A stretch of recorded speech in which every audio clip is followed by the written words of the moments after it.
Puerto Rico is a country that is governed without the consent of the governed. Tensions are rising in Puerto Rico.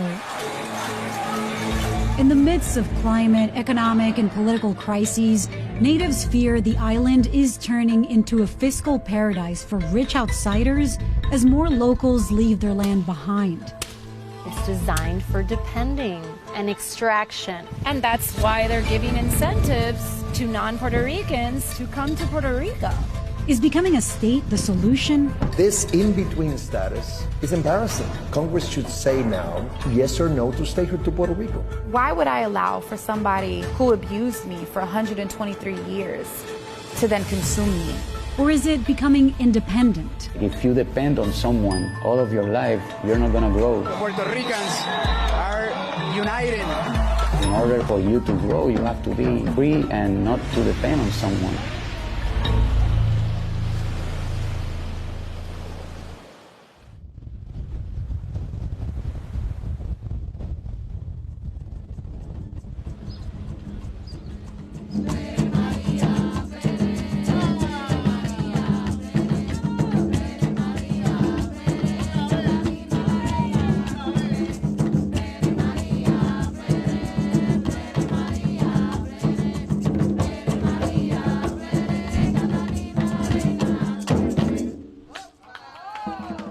This is La Perla. It's a neighborhood that's right outside the wall of San Juan, the old colonial wall.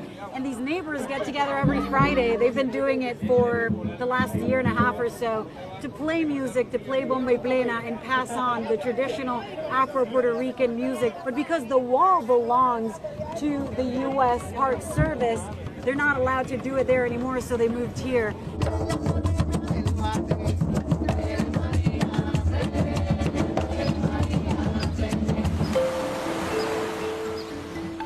La Perla is rich in color, character, and culture, but it's also a reminder of the inequality that exists in Puerto Rico. Growing up in San Juan, I remember hearing stories of how the people of La Perla had to fight to hold on to this desirable piece of land.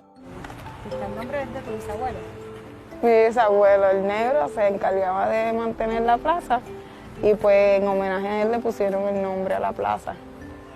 Kayla Baez grew up knowing this public plaza steps away from her backyard like a piece of home. So when she wanted to bring her community together for a batey or a cultural ceremony, this was the obvious place to gather. Esta es la famosa plaza. Esta es la famosa Plaza del Negro. Aquí es donde nosotros comenzamos a separar esta plaza para nosotros para hacer nuestro batey. Y pues después de casi un año, faltan como 2 semanas para un año, Parques Nacionales nos dice que no podemos utilizarla. Pero es la plaza de ustedes de aquí, de La Perla. Es la plaza de la comunidad, o sea, es la plaza de la comunidad, una plaza pública a Parques Nacionales. Lo que pasa es que ellos dicen que después de la muralla tienen 30 y pico de pies de distancia que les pertenece. U.S. National Parks manages the colonial walls built by Puerto Rico's Spanish colonizers before the island was taken by the U.S. in the Spanish-American War. Puerto Rico is a Latin American nation, and it was invaded in 1898 by the United States for military geographic reasons. Then in 1917, they forced U.S. citizenship on the Puerto Ricans. Puerto Rico belongs to, but it's not a part of it. Right. That's what the U.S. Supreme Court says. Puerto Rico is a colony, a nation, a country that is governed without the consent of the governed, which is the case in Puerto Rico. U.S. Congress rules over Puerto Rico. U.S. Congress assigned a board to rule over Puerto Rico, and a country should not be ruled that way. Puerto Ricans are American citizens, but have no voting representation in Congress and can't vote for the president. But globally celebrated artists from Ricky Martin to Bad Bunny to Residente use their massive platforms to make sure the people of Puerto Rico are heard. This is the first time that Puerto Ricans are united this way. This is history. The U.S., they make things here, but nobody knows, and they'll do it like secretly. And Spain did it in our face. The U.S. do it like in our backs. From as far back as I remember, you're one of the very few global artists who has been very verbal and intentional about Puerto Rico's independence or the potential for independence. What has that been like in your career for you? To talk about independence in Puerto Rico at the beginning was very tough because they kind of block you, you know, they censor you. It's radio stations, the music industry in general. They don't say it like in your face, but they do it. Even my label at that time, they were like, oh, I don't know if we're gonna sign him. They make you feel like you're doing something wrong, and you're just talking about freedom. If you depend on someone all of your life, you're not gonna grow. In order for you to grow, you have to be free and not to depend on someone. El campo, the countryside, smells different, feels different. It's a lot cooler up here. We're at about 2,000 feet altitude in Ay Bonito in the center of the island. And this area has some of the richest land to grow essentially any kind of crop you want. We're here to meet with Dara and Daniela Rodriguez Besosa, two sisters who have spent the last decade and some change working to resuscitate Puerto Rico's food industry.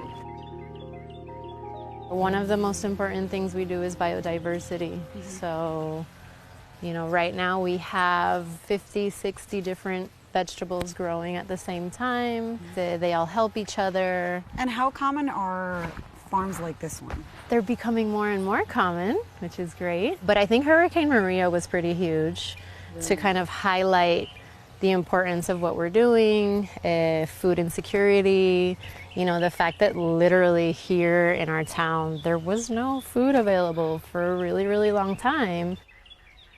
Puerto Rico, before Hurricane Maria, was importing about 85% of its food and of everything else that you can imagine. We basically started importing up to 95, 97% of our food when Hurricane Maria and Irma swipe over the island. I think that food sovereignty is recognizing that all human beings have the right to the land, the resources necessary to be able to feed ourselves. Puerto Rico used to cultivate all of its food. People who used to cultivate everything they ate were taught to cultivate export products. So unlearn what you used to know about cultivating your own food, have this instead, buy it from me at the supermarket, and cultivate the export product. Most of the incentives that we have had for generations now in Puerto Rico are not meant to serve the people of Puerto Rico.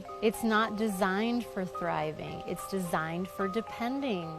It's designed for staying stuck and extraction of crops, extraction of economy, extraction of knowledge, extraction of people. By definition, a colony is an extractive resource. Officially, Puerto Rico is a commonwealth, a free associated state, often referred to as ELA, Estado Libre Asociado in Spanish. And maintaining ELA is still a popular vision for Puerto Rico's status long term. Congress offered the people of Puerto Rico from 1950 to 1952 the power to write and approve our own constitution. And at that time, the United States government told the United Nations that Puerto Rico was no longer a colony, that we had a new status unique under the American flag, which is basically an autonomous body. I have defended Commonwealth all my life, but I have to recognize that all the decisions taken by Congress in the last 20 years and perhaps in the last 6 years, and decisions taken by the United States Supreme Court, basically treat Puerto Rico in the same category that it's Virgin Islands, Guam, and all the other territories, which territories is the way in the U.S. Constitution to call a colony. When I was a little girl growing up, I remember hearing lo mejor de los dos mundos, the best of both worlds. At what point do you realize that ELA is not lo mejor de los dos mundos? Because of the bankruptcy that Puerto Rico is right now, and Congress approved a law in 2016, Promesa, which created an unelected board that has more powers than the governor of Puerto Rico and the Puerto Rico legislature. People of Puerto Rico need to know that they're not forgotten, that they're part of the American family, and Congress's responsiveness to this issue, even though this is not a perfect bill, at least moves us in the right direction.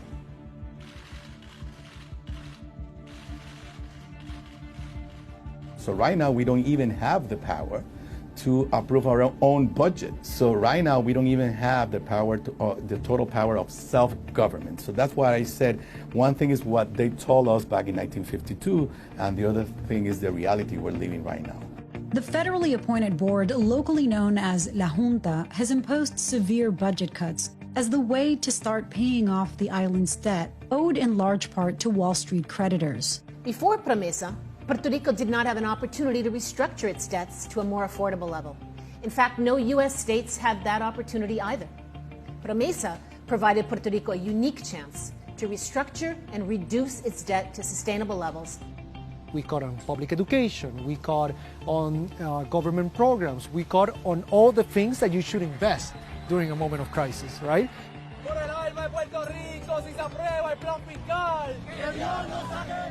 We're going through close to 15, 16 years of an economic crisis in which different administrations have implemented austerity policies in which working families in Puerto Rico, university students in Puerto Rico have been asked to carry a heavier part of the burden while receiving less and less essential services, while at the same time, that same government that's asking you to sacrifice more because we're in a crisis and we need you to sacrifice is telling these individuals, come to Puerto Rico, vacation in Puerto Rico, and in exchange for that, you don't pay taxes. And that's obviously hypocrisy that the people of Puerto Rico are no longer willing to tolerate. A recent attempt to stimulate the economy came in the form of 2 tax incentive programs now consolidated under the Code of Incentives known as Act 60. Companies and wealthy residents who relocate to Puerto Rico do pay some taxes, but they also get generous tax breaks to help drive development. What has been the impact of that? It has meant that many families have been displaced from the communities that they have lived for a very long time. It has turned our economy into a service economy in which Puerto Ricans can work at a restaurant, can work at a hotel, can work in the services industry, but they will never be able to visit those hotels that they were working for or eat at those restaurants that they're working for. I think it creates a situation in which Puerto Ricans, we become guests in our own island, and that's obviously not acceptable. Old San Juan has been ground zero of tourism. Puerto Ricans locally and tourists have always coexisted here, and many of the businesses are owned by locals. The idea that these buildings wouldn't be owned by Puerto Ricans because they become too expensive is a serious concern. To advocate for the beneficiaries of these incentives and attract more people to Puerto Rico, Rob Rill founded the Act 2022 Society. Is it true that there's no requirement to actually create jobs? That's not exactly true. There's a de minimis requirement based on revenue, but... One employee, correct? Correct. Were these incentives created for job creation? They actually weren't designed initially for job creation, but I think it's been an important byproduct. Since 2012, when the Act started, there's been roughly, and this is in process of being updated, about an estimated 50,000 direct jobs at $37,000 apiece, which may not sound like a lot, but is almost twice the Puerto Rican household average.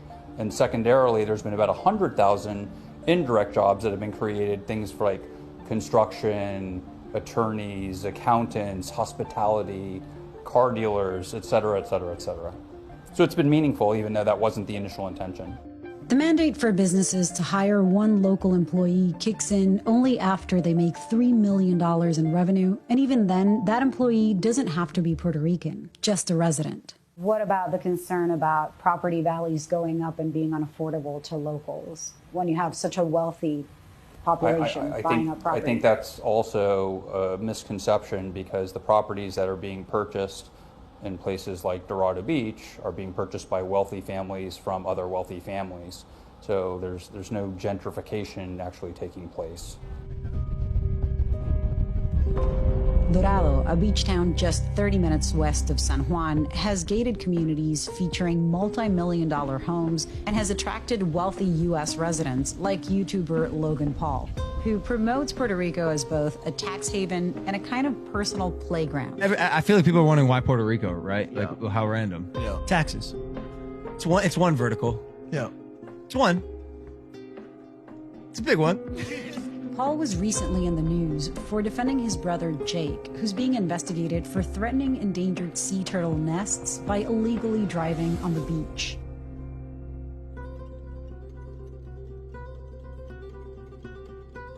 It's like a little oasis, and everyone here drives golf carts. It's like a giant game of Mario Karts for adults. Fernando Rodriguez is from Dorado and says the money in the gated communities hasn't flowed into the surrounding neighborhoods. How has Dorado changed over the last, 15, 20 years? Well, this was more like country. So now it's just like more closed neighborhoods, more people. I see more presence of people from the mainland come over here. People that, are not part of the mix, which is, in a way, kind of shorting our access because we have to pay the taxes that they don't. What saves them money costs us a lot of money. What does that do to your community? What do you worry about? Me living here in the future. I think the value of everything is going to keep going up or inflating. It's like, will I have my kids here? Will I continue my life here, or will I have to go somewhere else? What does your community look like now versus when you were growing up? I would say more than 40% has moved out to the States. A lot of them have stayed, but their sons are not buying there. Is this a prison? No, this is paseos from the other side, dividing us from them. Oh, wow. So all of this barbed wire is just to keep people out? Yes. And there's a bunch of concertina wire. I mean, that's what they put on top of, the border wall. This is at the other side of their closed summer. And the streets change. Right here, it's all broken up. Do you think these people on the other side of the road know what it's like here? I don't think they think about this at all. ¿Cómo han visto lo que está pasando al otro lado? Bueno, mijo, aquí estamos luchando a ver si no nos ahogan. ¿Se siente que los pueden sacar? Claro. So long as this is a tourist hotspot, people are going to walk by these stickers every day. I like that one says, abolen la promesa. Abolan la colonia, abolan promesa. Yeah. Abolish Act 60 is looking to call attention to the fact that Puerto Rico is being made into a tax haven. The worst case scenario is that we don't have a voice in our own country. Nicole Alvarez Espada grew up in the States. Now she's living in Puerto Rico, organizing and protesting against the displacement of Puerto Rican natives. It took 4 Puerto Ricans to leave Puerto Rico for my family to be what they are, right? My great-grandfather left because he was a nacionalista. He believed in Puerto Rican independence. But I think that the political pressure, along with the financial pressure, is what ultimately led to them leaving. My dad's side, they left because of what they thought were better opportunities, right? El engaño that is the American dream. For me, when I moved back to Puerto Rico, it was my active resistance, right? It was me saying, okay, you displaced my grandmother, my grandfather, my family, even my parents. My parents came back for a period of time. Both of them were like, I can't do it here because it was no opportunity. And so now I have the opportunity to come back, not under Act 60, not under any of these laws, because I don't make enough money. Many administrations have tried to address the economic concerns of native Puerto Ricans, but they often blame the territorial status for the lack of working solutions. This here is the Constitution of Puerto Rico, Constitución del Estado Libre Asociado, which established the current form of government, the Free Associated State of Puerto Rico, in 1952. The 3 branches of government, like in the U.S. And a fun fact, this signature here is my great-grandfather. He was a representative for the San Juan district of Puerto Rico when they signed the Constitution. The current governor, Pedro Pierluisi, says the answer to the challenges facing Puerto Rico is to become the 51st state. How come we are citizens of the most democratic nation in the world, yet we do not vote for the president of that nation? How come we have no voting representation in Congress as American citizens? It's like geographic discrimination, and it makes no sense. We're not immigrants. See, what happens in Puerto Rico when our people do not have adequate quality of life is that they hop on a plane and move. Over the last decade, Puerto Rico's population dropped by nearly 12%, a mass exodus largely driven by the fiscal crisis and Hurricane Maria. He got all the Puerto Ricans. I have most Puerto Ricans. Governor Pierluisi is appealing to the nearly 6 million Puerto Ricans in the diaspora and the representatives in Congress to support the Statehood Admission Act, a bill that, if passed and if a majority of locals voted for it in a binding referendum, would make Puerto Rico a state. In the last non-binding referendum, 52% voted yes to statehood. The same courage we had in holding this vote, Congress should have in saying to Puerto Rico with a straight face, you can have statehood or not. In what ways does statehood achieve economic development in Puerto Rico? Programs like Medicaid to the low-income population in the United States, that program doesn't apply in Puerto Rico equally. And outside of public assistance? We have a vibrant manufacturing sector. Actually, close to half of our economy is manufacturing-based. You don't have that anywhere else in the American hemisphere. How can you keep these incentives in place if Puerto Rico is a state? Eventually, tax-wise, we'll be on an equal footing with the states, but that's not going to happen overnight. And how do you convince Republicans that that's a good thing for them? We don't need to convince all members of Congress. We only need 50+1 in both the House and the Senate. That's how statehood works. I admit that because of the current parliamentarian rules in the Senate, for some votes you need 60 votes. So the going is tougher in the Senate. How do you reconcile providing these incentives for the super rich that the Biden administration is trying to increase taxes on with the idea of lobbying for statehood with Democrats in the states? Well, let's make Puerto Rico a state. As simple as that. You do that, and you don't need programs like this anymore. If you want to change this tax treatment that the residents of Puerto Rico have as a territory, then support statehood for Puerto Rico. But Puerto Ricans are very divided on the question of statehood, as are Democrats in Congress. And recently, Congresswomen Nydia Velázquez and Alexandria Ocasio-Cortez introduced a competing bill that would create a constitutional convention where elected delegates would determine status options for Puerto Ricans to vote on, whether it's the status quo, statehood, independence, or something in between. Our bill, H.R. 2070, it contains and guarantees and mandates a full information campaign so that Puerto Ricans know what they're voting for. It doesn't say no to statehood. It doesn't mandate independence. What it mandates is a fully informed and just process that Puerto Ricans deserve. In recent years, Puerto Ricans have used their voices and their votes locally to change what they can. And through historic and ongoing protests, they fought back issues from corruption to the budget cuts imposed by La Junta, and in 2019 effectively pushed out the pro-statehood then-governor, Ricardo Rosselló. 2 years ago, you were very much a part of the protests that were able to topple the governor, to get him out of the fortaleza of the governor's mansion. What do you think changed then, and how do you think the thinking has changed until now? I think that situation, that protest, was super important for us, for our self-esteem. I think that a whole generation changed after that. They believe now that if they protest, they can change things, and that's very important to have at least that hope. When you are a territory like we are, there's always the political risk of Puerto Rico, let's say, becoming an independent nation or a sovereign nation and severing its ties with the United States. Having a permanent relationship with the U.S.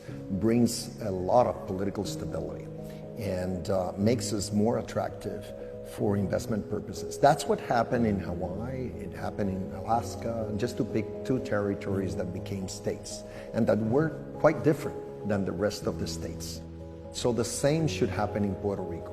The worst case scenario is that we don't have a voice in our own country. Hawaii was forced into being a state. Americans were incentivized in, Hawaiians were pushed out, and those that stayed, not many of them are above the poverty line.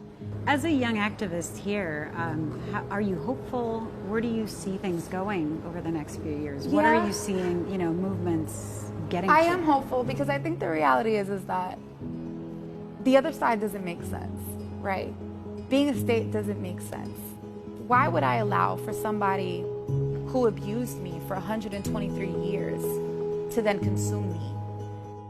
Regardless if you're a supporter of statehood in Congress, regardless if you're a supporter of independence in Congress, a democratic response to the question of whether Puerto Rico should become a state, whether Puerto Rico should become independent, whether Puerto Rico should become a free association nation with the United States, that's a question for Puerto Ricans to decide.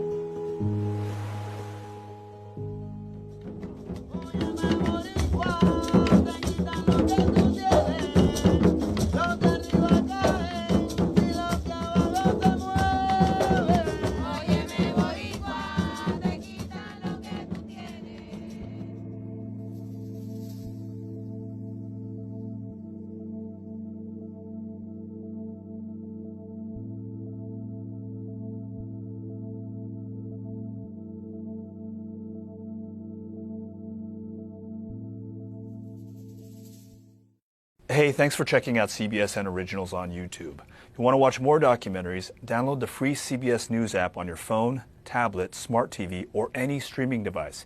You can also subscribe to our YouTube channel by clicking down here. Thanks for watching.